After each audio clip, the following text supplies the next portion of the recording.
Hélène Buzetti, Michel David, bonsoir. Bonsoir. Bonsoir. Je vous demanderai pas ce qu'on va régler avant Noël, je vous demanderai pas.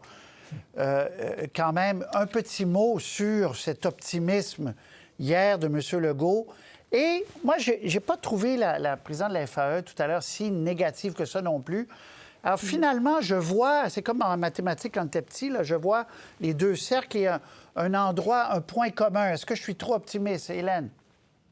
Je ne sais pas si vous êtes trop optimiste, Patrice, mais moi, personnellement, j'aurais envie de dire taisez-vous donc tous, Oui, toute la ça. gang.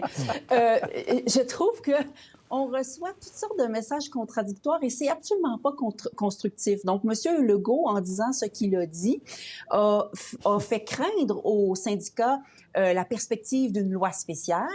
Il a peut-être donné des espoirs aux parents qui seront déçus lundi. Et donc, ça n'a pas servi à grand-chose. Et je comprends donc Mélanie Hubert de dire « Eh oh, arrêtez de jouer au yo-yo ». Mais elle-même, Mme Hubert, la syndicaliste, elle se rend responsable, elle aussi, de ce jeu de yo-yo en se montrant un jour optimiste, l'autre jour extrêmement pessimiste. Finalement, on ne sait plus trop quoi en penser. On décortique le moindre petit mot éructé de part et d'autre. Et je ne trouve pas que finalement, c'est très constructif. Négociez et revenez-nous donc quand vous aurez vraiment quelque chose à nous dire. Ça serait bien. Ce serait un beau cadeau de Noël, je trouve. Oui, je vote pour vous, Hélène, là-dessus. Michel, un mot sur cette négo. Oui, on peut voter pour ça, mais nous, les médias, on n'est quand même pas totalement innocents dans cette chose-là. On en veut des commentaires. Bien sûr. Ceci étant dit, c'est pas constructif, c'est évident. Et je pense que M. Legault, je comprends qu'on peut dire qu'il manque de jugement, mais j'ai l'impression qu'il sait ce qu'il fait. Et il essaie, je pense, d'abord de renverser l'opinion publique en disant, écoutez, là, nous, on pense qu'il y a une possibilité de règlement, puis c'est eux, les méchants syndicats, vous voyez, qui veulent rien entendre. Et je pense qu'il s'adresse aussi aux syndiqués, en particulier ceux de la FAE, qui sont dehors depuis pratiquement 3 semaines, sans fond de grève, et qui doivent, quelque part, avoir hâte que ça finisse aussi. Alors, est-ce que ça va réussir? Ça, c'est une autre question, mais je ne pense pas que ça soit, innocent comme commentaire. Ceci étant dit... je ne sais pas plus que vous si ça va finir avant Noël. Ça ne me surprendrait pas, remarquez, parce que dans beaucoup de négociations, puis ça fait quelques-unes qu'on suit, Patrice, et puis on a l'impression que ça va nulle part, et tout d'un coup, pop, au milieu de la nuit, il arrive quelque chose, puis le lendemain, on a un règlement. Alors, c'est pas impossible que ça survienne. Je suis d'accord. Moi, je trouve que... Je vais arrêter de le dire, là, mais je trouve que ça sent bon quand même avec la FAE, parce que ce qu'on nous dit de part et d'autre, mais bon, à voir, puis on le souhaite. Une petite question quand même pour vous que j'ai posée plus tôt. Est-ce que l'école, quand tout ça va être fini, là, puis on aura dormi, comme je disais, est-ce qu'on ne devrait pas, dans la loi sur les services essentiels, ajouter une portion d'école, qu'une école puisse être ouverte 2 jours semaine, j'en sais rien, trouver une configuration. Hélène? Oui, c'est une question que j'ai débattu de ça à la maison avec mon entourage. Et puis, je me posais toutefois la question comment on opérationnalise ça. Parce que dans le milieu de la santé, bon, on peut dire qu'il y a un certain niveau de soins que l'on offre. Mais dans le cas de l'école où le professeur, l'enseignant, a à sa charge un certain nombre d'étudiants, d'élèves qu'il a toute l'année. Je me demande comment faire ça. Donc, quoi, on rentre à l'école juste 2 jours par semaine. Au primaire, encore, c'est possible, mais au secondaire, avec les horaires, les jours, des fois, c'est des maths, des fois, c'est le français. Ce que vous dites, c'est compliqué. Ça pourrait devenir compliqué, mais je dis pas que c'est pas une mauvaise idée, mais je peux comprendre qu'il y a quand même un certain casse-tête entourant une telle possibilité. Oui, parce que 4 semaines, pas d'école, c'est aussi compliqué pour beaucoup. Michel? Oui, c'est sûr. C'est clair qu'il y a beaucoup de parents qui aimeraient ça, mais c'est clair aussi que ça serait...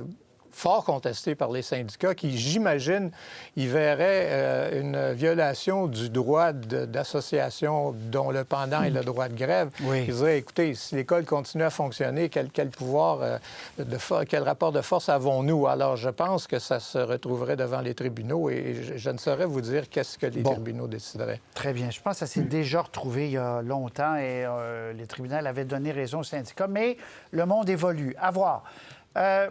Droit de scolarité pour les étudiants au Québec. Je vous montre un tableau rapidement. Donc, Québec présente un compromis. Donc, on va exiger moins. On va le voir. Donc, on part de 17 à 12 000 avant. Enfin, maintenant, c'est 9 000. Est-ce que vous... Bon, McGill n'est pas content. On va écouter, tiens, une chose à la fois. On va écouter la ministre, puis on va écouter McGill, puis on revient. Quand on change un peu l'ordre établi, quand on vient bousculer un peu l'ordre établi, ça suscite beaucoup de débats, de questions, de sensibilité. Quand on parle de droit de scolarité, quand on parle de langue française aussi, on en est conscient. Là, ça fait quelques semaines qu'on a des échanges. Et donc, je pense aujourd'hui que c'est un gain pour le Québec, c'est-à-dire on va franciser des étudiants pour la première fois dans les universités anglophones. Ça s'est jamais fait. Ils ont manifesté la volonté de le faire, donc je pense que c'est important de le faire. C'est la raison pour laquelle on a pris le pari qu'on va réussir à franciser. Donc, c'est la raison pour laquelle on a accepté et pris la décision de réduire les frais de scolarité à 12.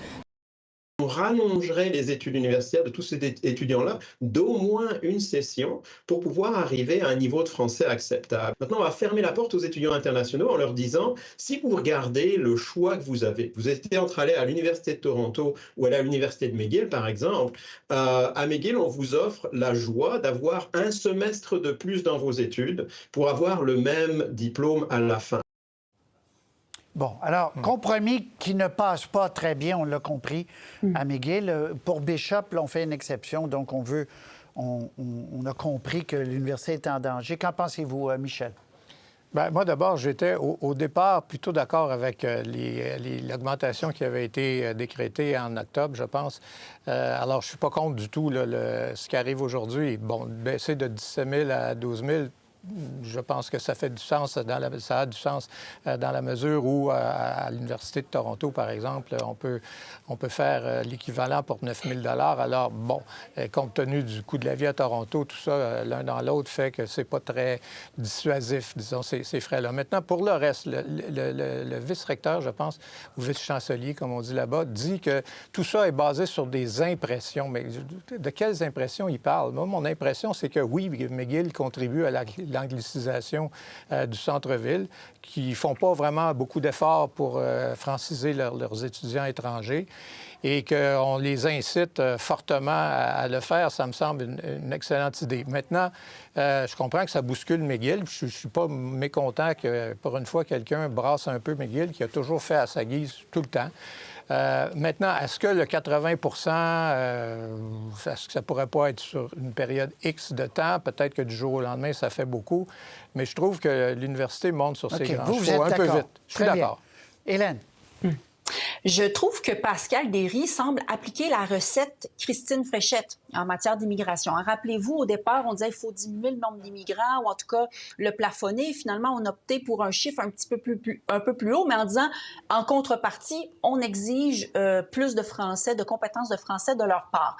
C'est un peu ce que Mme Derry fait. On ne se le cachera pas. L'idée d'augmenter le frais de scolarité, c'était un peu dans l'espoir de réduire le nombre d'anglophones, finalement, qui viennent étudier ici. En baissant le prix, on dit, bien, ça va peut-être avoir moins cet effet de tempérance, mais on va exiger le français. Ceci dit, je ne suis pas certaine que ça va fonctionner. Les étudiants, lorsqu'ils arrivent à Montréal, ils anglicisent Montréal le jour 1 où ils mettent les pieds à Montréal, dans leur façon de consommer, de magasiner, de consommer de la culture, etc. Or, là, les exigences linguistiques, ça sera au terme de 3, voire 4 ans d'université. Et encore, c'est d'arriver à un résultat de 5 sur une échelle de 12. Alors, et beaucoup de ces étudiants-là, on ne sait pas combien, mais beaucoup repartent ensuite et ils sont remplacés par une nouvelle cohorte de gens qui seront tout aussi anglophones. Alors, je comprends le compromis qui est fait, mais je ne suis pas certaine qu'il va réussir à atteindre l'objectif fixé. Très bien. Fin de la session parlementaire à Ottawa. Je veux vous entendre. Michel, vous avez écrit sur le nouveau programme dentaire. Vous dites que c'est un empiètement. C'est un empiètement. Le fédéral dit que c'est le droit de dépenser, puis on y tient à ce programme dentaire-là. Je veux vous entendre là-dessus et j'ajoute qu'en mars, on a dit qu'on va s'entendre, on va déposer quelque chose sur l'assurance médicaments, qui est l'autre exigence, entre guillemets, du NPD. Mais d'abord, Michel, sur le programme dentaire, oui, juridiction, vous avez raison, mais pour les gens qui vont recevoir ça, est-ce que finalement, ça ne peut pas être une bonne chose aussi? Bien entendu, il est certain que les gens vont être contents. Il y a actuellement, je pense, 2 millions de Québécois, parlons du Québec, mais oui. j'imagine que ça s'applique au reste du Canada, qui n'ont pas d'assurance pas privée, couverts. qui ne sont pas couverts nulle part. Et il y en a beaucoup qui ne vont pas chez le dentiste parce qu'ils n'ont pas les moyens de le faire. Alors, c'est certain que les gens vont être contents. Mais on peut dire la même chose des conditions, par exemple, que le gouvernement fédéral voulait imposer au CHSLD. On disait, écoutez, là, le Québec, la façon dont c'est géré, on l'a vu pendant la pandémie, ça n'a pas de bon sens. C'est une bonne chose que le fédéral s'en mêle. Mais on pourrait dire ça d'à peu près n'importe quoi. Quand le fédéral a de l'argent, il peut dire, bien, voici, je vais mettre de l'argent si vous êtes ceci ou cela. Mais d'un autre côté, le Québec veut le chèque et faire ce qu'il veut avec. Et il n'y a aucune garantie, même si M. Roberge dit on est prêt à améliorer notre programme qui ne couvre que les 10 ans et moins, et pas tous. Il n'y a aucune garantie que le Québec ne prendra pas le chèque et l'utilisera ailleurs. Alors, c'est pas un problème nouveau. C'est la même chose dans à peu près tous les programmes à frais partagés. Hélène? Oui, absolument. Je suis d'accord. C'est évidemment que c'est un empiètement et évidemment que ça se justifie toujours en disant ben oui, mais les gens en ont besoin. C'est toujours l'argument que nous sert le NPD. La différence de ce programme... Ça se peut que oui, Hélène, non? Oui, mais c'est sûr que ça répond aux besoins, mais n'en reste pas moins qu'on a une constitution et un partage des pouvoirs. La différence ici, quand même, et je trouve qu'elle est importante par rapport versus le système de santé. Souvent, Ottawa donnait de l'argent au Québec ou aux provinces en disant « faites ceci, vous, cela ». Le problème, c'est qu'avec le temps, Ottawa coupait ses transferts et là, les provinces se retrouvaient prises avec la responsabilité sans nécessairement le chèque qui venait avec. Là, dans le cas de ça, c'est un programme complètement distinct qu'administre Ottawa, en fait, grâce à la Sun Life. Et donc, il peut pas dire, et c'est pas comme s'il disait aux provinces, offrez tel service et je vais vous financer avec un risque qu'il se retire plus tard. Alors, il y a quand même une distinction. Mais il faut garder à l'esprit que tout ça, c'est le sésame de Justin Trudeau pour pouvoir se maintenir en poste jusqu'à 2025. Parce que on a parlé des médicaments, on n'a pas atteint l'échéancier fixé par le NPD, mais c'est pas grave parce que ce programme dentaire-là, il va être mis en vigueur sur une période de 18 mois. Pourquoi? Parce que Sun Life peut pas inscrire plus qu'un demi-million de personnes par mois à peu près. Il y en a 9 millions à inscrire, donc ça prend 18 mois. Ça nous amène au printemps 2025. Bon. Je ne pense pas que le NPD voudra mettre ça en péril par une élection précipitée tant que ça ne sera pas pleinement en œuvre. Bien, justement, j'allais vous poser la question. Est-ce à dire, donc, qu'on a la paix jusqu'en 2025 pour des élections fédérales? Hélène, vous dites oui, logiquement. Là. Oui, c'est l'impression que j'ai. Et ça fait en sorte, en allant de l'avant avec les dents, que les libéraux sont soulagés d'aller de l'avant sur les médicaments. Michel, c'est le cadeau de mariage, là. Oui, je pense que Hélène a parfaitement raison. Là, avec cette annonce-là, je vois pas pourquoi le NPD, quel prétexte le NPD même pourrait invoquer si d'aventure ils voulaient aller en élection, ce que je ne pense pas qu'ils veulent. Donc, on devrait se rendre jusqu'à quelque part en 2025. Ceci étant dit, c'est loin 2025. On ne sait pas ce qui peut arriver. Là, je pense, par exemple, à l'élection américaine. Il est fort possible que si, par exemple, M. Trump redevienne président des États-Unis, il y aura au Canada une réaction qui est difficile à prévoir, mais qui pourrait se traduire par des gains pour les libéraux, qui passeraient pour des espèces de protecteurs contre le trumpisme de ce côté-ci de la frontière, et qu'une éclaircie se manifeste. Si c'était le cas, la tentation serait grande pour M. Trudeau. Et d'ailleurs, c'est intéressant parce que c'est comme la sagesse du peuple. Hélène, quand, par exemple, on a beaucoup vu ça dans l'histoire, quand le PQ était là, on votait Trudeau, on votait Lévesque. C'est comme si on voudra contrebalancer Trump. Peut-être. C'est intéressant, ça peut changer. Et en 2 mots. Mais ça nous amènerait début 2025. Alors, rendu là, quelques mois de plus, de moins. Merci beaucoup à vous deux. Je vous ai un peu bousculé. Je suis désolé. Merci. À très bientôt. Au revoir. Au revoir.